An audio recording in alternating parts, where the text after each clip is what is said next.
നമസ്കാരം, ശ്രീധരായാണ്. കുറച്ച് ഫോട്ടോസും നിങ്ങൾക്ക് ഞാൻ കാണിച്ചു തരാം. കണ്ടല്ല, ഫോട്ടോസിലെ ആൾക്കാരെയൊക്കെ നിങ്ങൾക്ക് വ്യക്തമായിട്ട് മനസ്സിലാകണ്ടല്ല. UDFന്റെയും LDFന്റെയും നേതാക്കന്മാരാണ്, മന്ത്രിമാരടക്കം SDPI നടത്തിയ ഇഫ്താർ വിരുന്നിൽ പങ്കെടുക്കുന്ന ഫോട്ടോസാണ്.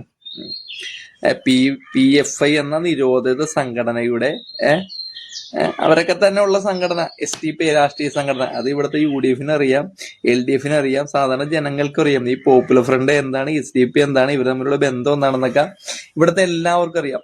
എന്നിട്ടും ഈ ഇലക്ഷൻ സമയത്ത് യാതൊരു സങ്കോചവും ഒരു പേടിയും ഇല്ലാണ്ട് ഈ SDPIയുടെ ഇഫ്താർ വിരുന്നിൽ ചിരിച്ച് കളിച്ച് ഇവര് പങ്കെടുക്കണമെങ്കിൽ രണ്ട് ടീമും തീവ്രവാദികളുടെ വോട്ട് നേടുക എന്ന ഉദ്ദേശത്തിൽ തന്നെയാണ്.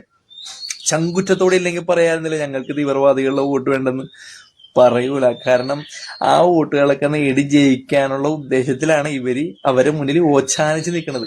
ഇത് ഏതെങ്കിലും RSS സംഘടനയുടെ ഏതെങ്കിലും ഒരു പരിപാടിയിൽ വെറുതെ ഒന്ന് വിളക്ക് കൊളുത്താൻ ഏതെങ്കിലും ഒരു നേതാക്കന്മാർ പോയ ഒരു സംഭവം അല്ലെങ്കിൽ അത്തരത്തിലുള്ള ചിത്രങ്ങളാണ് വന്നിരുന്നെങ്കിൽ എന്റെ പൊന്നോ, ഇവിടെ ചാനൽ ചർച്ച, അവിടെ നിന്ന് ഇവിടെ നിന്ന് തമ്മിലുള്ള ബഹളങ്ങൾ, രണ്ട് പാർട്ടികളും കൂടി ഇടി അടി ബഹളം, എന്തൊക്കെ നടന്നേനെ.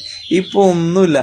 രാജ്യം നിരോധിച്ച പോപ്പുലർ ഫ്രണ്ടിന്റെ പ്രവർത്തകരുടെ തന്നെ രാഷ്ട്രീയ സംഘടനയായ SDPI വിളിച്ചപ്പോ അവിടെ പോയി ഓച്ചാനിച്ച് ചിരിച്ച് കളിച്ച് നിൽക്കണം. ഇതൊക്കെ ഇവിടുത്തെ ജനങ്ങളൊന്നും മനസ്സിലാക്കണം. കാരണം SDPIക്ക് എതിരെ പറഞ്ഞു കഴിഞ്ഞാൽ ചിലപ്പോൾ മുസ്ലിങ്ങൾ വോട്ട് പോയാലാ എന്ന് പേടിച്ചിട്ടാണ്. ഇല്ലെങ്കിൽ RSS എന്തിനും ഏതിനും പുട്ടിന് തേങ്ങയുടെ പോലെ എന്തിനും ഏതിനും RSS എന്ന് പറയുന്ന പോലെ SDPI എന്ന് പറയുന്ന ചങ്കുറ്റൂല്ലേ. എന്നിട്ട് അവര് വിളിച്ച ഇഫ്താർ വിരുന്നിൽ പോയിട്ട് അടിച്ച് കയറ്റണം.